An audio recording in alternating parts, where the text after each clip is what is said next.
Hello friends,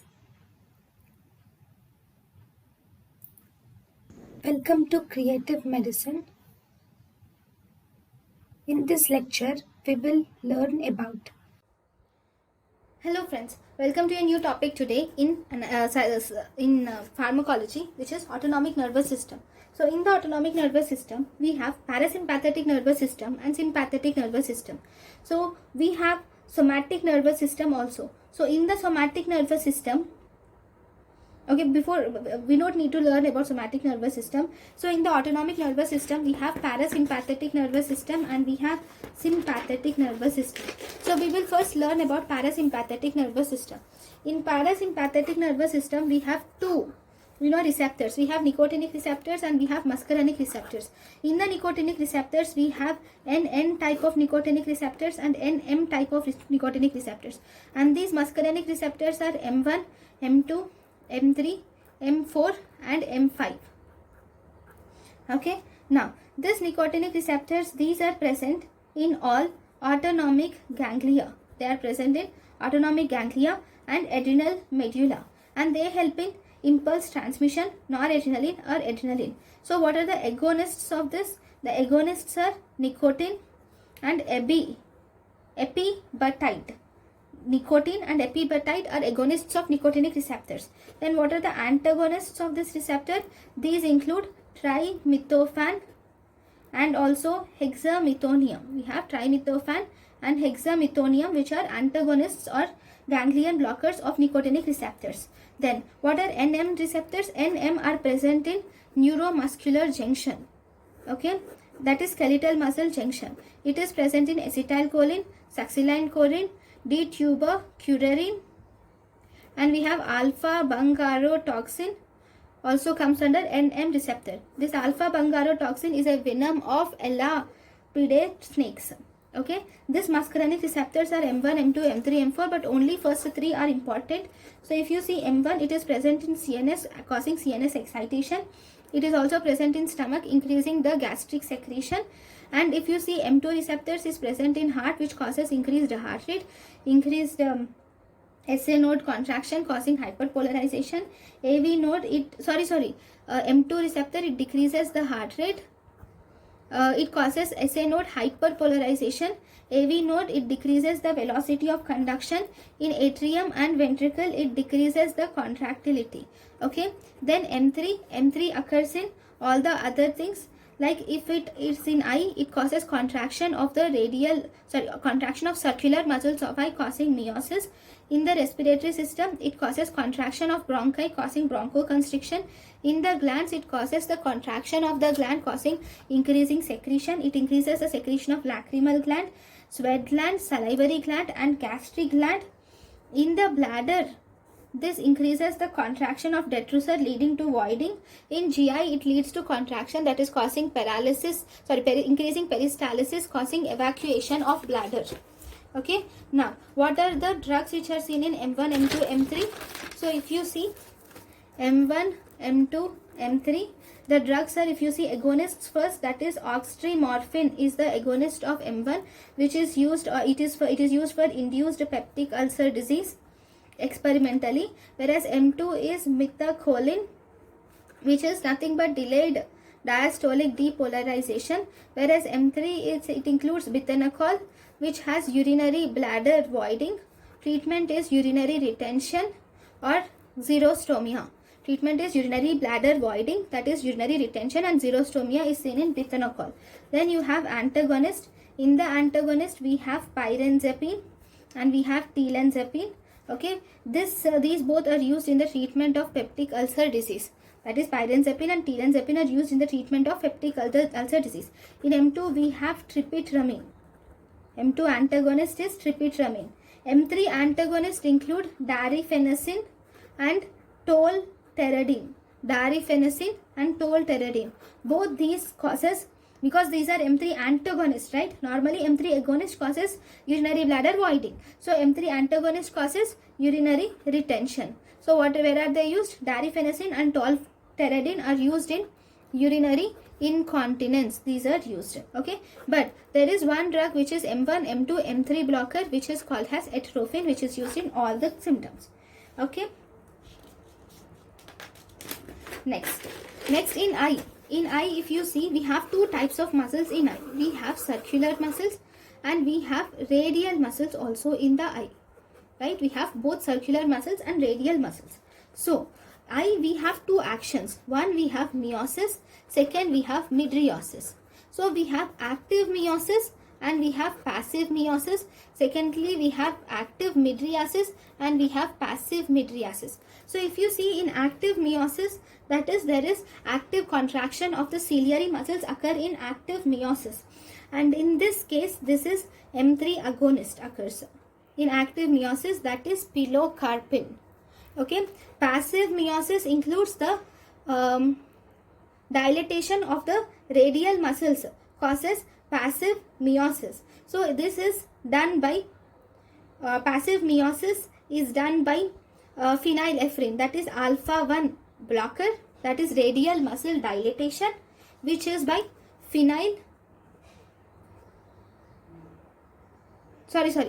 that is alpha 1 blocker. What is alpha 1 blocker?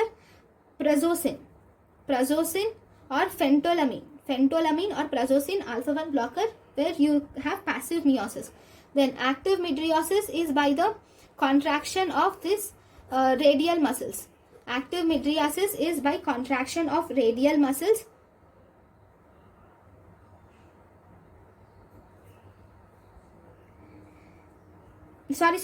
Active mydriasis is by dilatation of radial muscles, causes active mydriasis, where you see in alpha 1 agonist, okay, that is phenylephrine.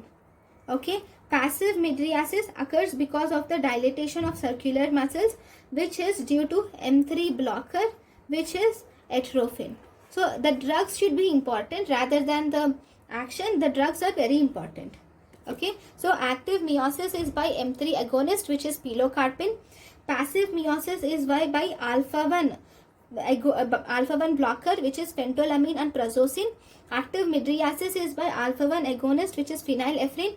Passive mydriasis is by M3 blocker, which is atropine. Now, acetylcholine secretion. Acetylcholine secretion is in the neuromuscular junction.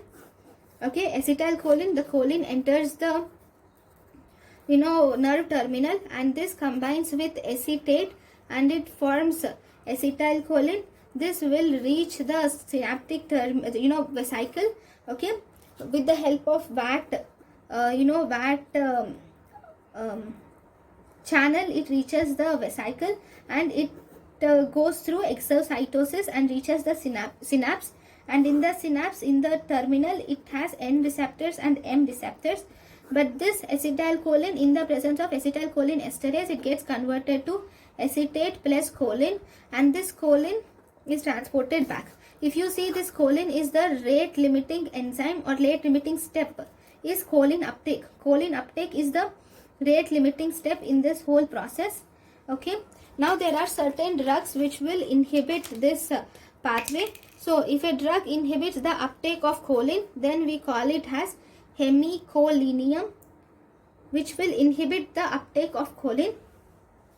Then if a drug inhibits the uptake of acetylcholine into the vesicle, so that is called as vesamicol. As the name says, vesicle inhibits the vesicular uptake. Then if there is a drug, so for exocytosis of acetylcholine, we require calcium. This calcium will activate the exocytosis of acetylcholine. If this uptake of calcium is inhibited by a drug botulinum, and thus it inhibits the acetylcholine release. Okay, acetylcholine esterase is inhibited by the drugs which are acetylcholine esterase inhibitors. So these are the different sites where the drugs act. If you see this botulinum is useful in facial wrinkles. It is useful in chronic migraine, and it is used in achalasia cardia. Okay, so these are the different drugs which act on acetylcholine. Now, let us now learn about the parasympathetic drugs. All the parasympathetic drugs. See, parasympathetic drugs can be divided into two types. One, we have directly acting parasympathetic drug. Second, we have indirectly acting parasympathetic drug. First, we will see directly acting parasympathetic drug, which includes, first we have pilocarpine, which is M3 agonist. This causes, if you see, active myosis. Because of its action of active myosis, it is useful in glaucoma, and it has short duration of action, and as a result it increases intraocular tension even if one or two doses are missed. So that is very important. It has very short duration of action, so it easily increases the intraocular tension. The second drug which is important is about methacholine. This methacholine is an M2 agonist. Okay, this M for myocardium, so its action is in myocardium. If you remember, parasympathetic drugs, they will decrease the heart rate, so as a result in the myocardium it is used for tachycardia, obviously. And this methacholine is also used in asthma for methacholine challenge test. Okay, then we have other directly acting parasympathetic drug which is called as carbachol, which is equal to M+N drug, which is used in the treatment of glaucoma. Okay, then we have bithanacol. In the bithanacol, which is B for bladder. Okay, this is mainly the M3 agonist. And where is it used, this bithanacol? It is used in reversal of post-operative bladder atony. You can use this, and you can also use this in neurogenic bladder, urinary retention you can use it in, and salivary gland malformation you use it in. So you use it in because it is acting on bladder. Okay, bithanacol on bladder. What is the effect of parasympathetic effect of bladder? That is evacuation, bladder evacuation. So this helps in bladder evacuation. So it is used in the conditions where there is problem in bladder evacuation. So it is used in reversal post-operative bladder atony, neurogenic bladder, urinary retention. In all these cases you use bithanacol, and it is also used in salivary gland malformation. There is one more directly acting for fifth drug which is called as cholinergic. Okay, so this is M3 agonist, and it is used, acts on glands. So it is used in xerostomia in patients with Sjogren's syndrome and chemotherapy. In patients with Sjogren's syndrome and chemotherapy, this cholinergic is used as an M3 agonist. So if you see this bithanacol and even this cholinergic, both these are the drugs which are used in Sjogren's syndrome. Okay. Now we have learnt about the directly acting cholinergic drugs. Now let us now learn about the indirectly acting cholinergic drugs. Indirectly acting parasympathetic drugs mainly include, they are of two types. One, we have reversible acetylcholinesterase inhibitors. Second, we have irreversible acetylcholinesterase inhibitors. Reversible acetylcholinesterase inhibitors include carbamates and acridine. Okay, carbamates include tertiary amines, and we have quaternary amines.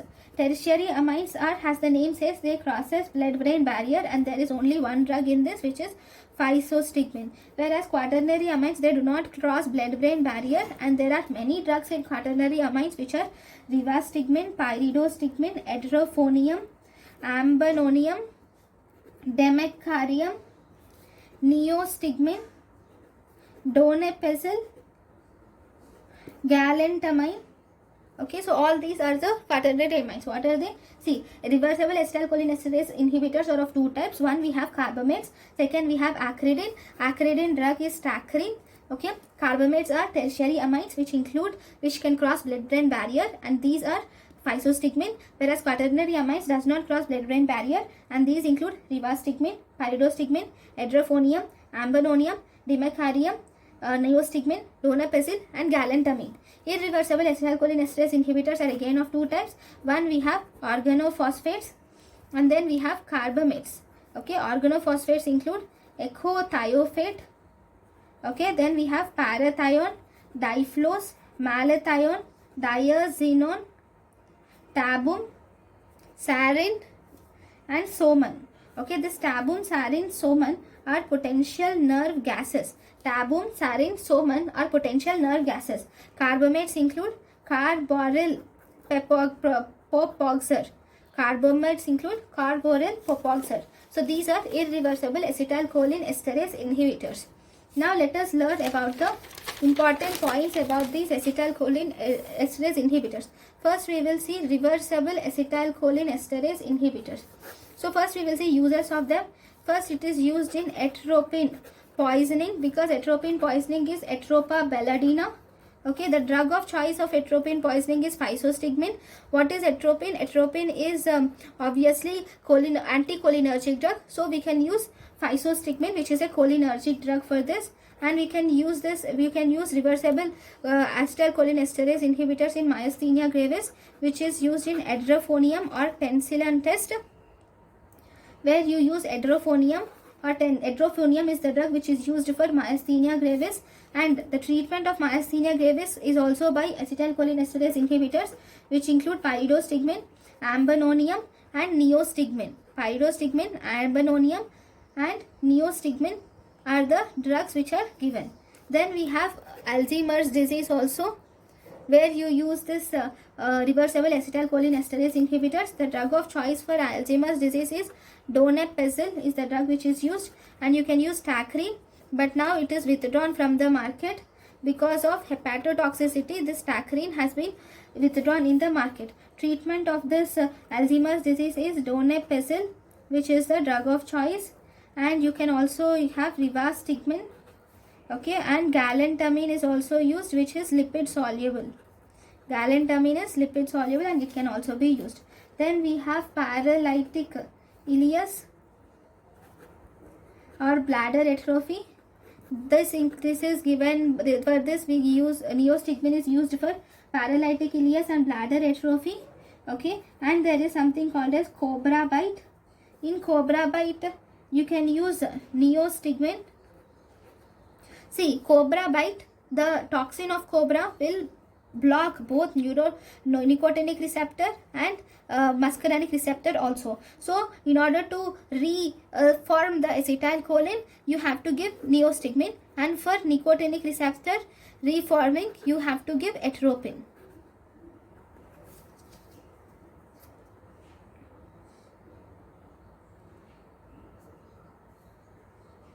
Okay, now we also have, there is reversal of non-depolarizing muscle relaxants. Okay, these non-depolarizing muscle relaxants will also block, similar way, they block both nicotinic and muscarinic receptors. So in them also you should give both neostigmine plus atropine. Then you have paroxysmal atrial tachycardia. For them you have to give verapamil, which is the calcium channel blocker, which is the drug of choice, but you can also give edrophonium for this treatment also. Then, as I have already said, glaucoma, we can give glaucoma. For glaucoma we can give physostigmine can be given for glaucoma. So this is about the anticholinesterase drugs. Okay, then we have irreversible. We have done about the reversible anticholinesterases. Now about the irreversible anticholinesterase. These include organophosphate poisoning. Okay, in this organophosphate poisoning, it is most commonly seen in farmers. Drug of choice of this organophosphate poisoning is atropine. Okay, the clinical features are, there will be increased similar features of anticholinesterases, like there will be, there will be cholinergic system activation, right? So because of cholinergic system activation, there will be increased salivation, lacrimation, there will be increased salivation, lacrimation, urination, diarrhea, GI distress, emesis, fasciculations, bradycardia, pinpoint pupil. Now what is important here is treatment of choice. Treatment of choice in this condition is atropine, that is given IV in 2 milligrams dosage for 15 minutes, and it is repeated till atropinization occurs. That is, whenever there is increased secretions, increased heart rate or improved pupil size, till then you will have to give this drug. Okay, if this drug atropine can be given, and it can also, one more drug which can be given here is acetylcholinesterase reactivators can be given. What are these acetylcholinesterase reactivators do? These acetylcholinesterase reactivators are oximes.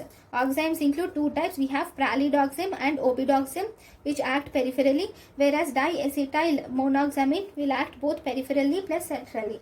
Okay, if this is the acetylcholinesterase enzyme, it has two sides. One, it has anionic site. Second, it has esteric site. This is anionic site. This is esteric site. Okay, to this anionic site, if it is a carbamate binds to both anionic and esteric site. This is carbamate. Okay, carbamate binds to both anionic and esteric site. But if you see this irreversible anticholinesterases like organophosphates, they bind to only esteric site. Because they bind to only esteric site, the oxides can bind to the anionic site. Oxides can bind to the anionic site, and they will both combine together, and this will release these oxides will remove the esters. But if these oxides are not used in carbamate poisoning, because in carbamate poisoning the anionic site where they bind is not free. Okay, now what are the uses of irreversible acetylcholinesterases? We have ecothiopate. Ecothiopate is a strong meiotic, so it can be used in glaucoma. Whereas we have carbaryl. This carbaryl is a low dermal absorption drug, so it is used to control the head lice. Then we have malathion. This malathion is used in treatment of pediculosis. You can use malathion. If resistance to permethrin, then this malathion can be used in treatment of pediculosis. Okay, so this is about acetylcholinesterase. So in this class we have learned about all the sympathomimetics, starting from direct cholinesterases, then to indirect cholinesterases, and all the actions of acetylcholine. Thank you guys for watching my lecture. In the next class we will learn about parasympatholytics. Thank you for watching my lecture. Thank you. Thank you, and thank you for watching.